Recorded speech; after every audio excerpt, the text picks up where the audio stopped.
Car से उतरकर संसद के केंद्रीय कक्ष में जाते ये तस्वीर प्रणब मुखर्जी की राष्ट्रपति के तौर पर अंतिम तस्वीर है। जब सांसदों ने उन्हें 23 जुलाई को विदाई दी, पूरा केंद्रीय कक्ष सांसदों से खचाखच भरा था। विदाई समारोह में उपराष्ट्रपति हामिद अंसारी, लोकसभा अध्यक्ष सुमित्रा महाजन और प्रधानमंत्री नरेंद्र मोदी समेत संसद के दोनों सदनों के सदस्य मौजूद थे।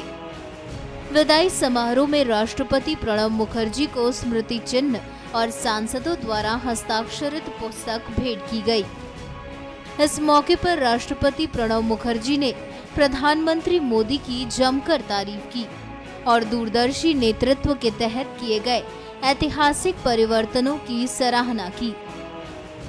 Greatly benefited from the advice and cooperation extended by Prime Minister Shri Narendra Modi at every step.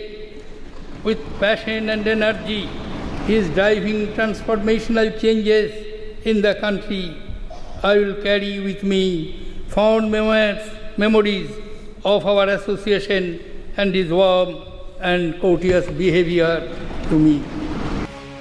राष्ट्रपति प्रणब मुखर्जी ने कहा कि जीएसटी का लागू होना गरीबों को राहत देने की दिशा में बड़े कदम का उदाहरण है। Recent passage of goods and service tax and its launch on 1st July is a shining example of cooperative federalism and speaks volumes for the maturity of Indian Parliament. Pranab Mukherjee ने सांसदों को दिए अपने अंतिम भाषण में विपक्ष के रवैये को लेकर भी बात की और ये साफ कर दिया कि विपक्ष सदन में बहस करे, न कि सदन को चलने से रोक दे। Value of debate, discussion and dissent. I realized how disruption hurts the opposition more than the government, as it denies them the opportunity to raise the concerns of the people. विदाई समारोह में उपराष्ट्रपति हामिद अंसारी और लोकसभा अध्यक्ष सुमित्रा महाजन ने भी राष्ट्रपति प्रणब मुखर्जी के कल्याणकारी काम की जमकर तारीफ की।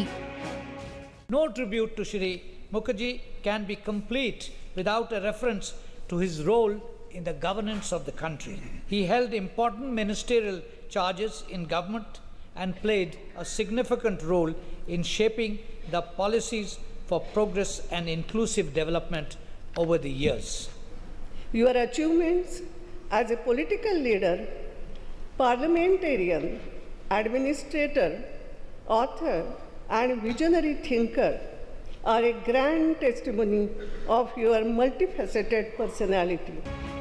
सांसद के केंद्रीय कक्ष में प्रणब मुखर्जी ने कई मुद्दों पर अपनी बात रखी और उम्मीद की कि देश विकास के रास्ते में आगे बढ़ता रहेगा।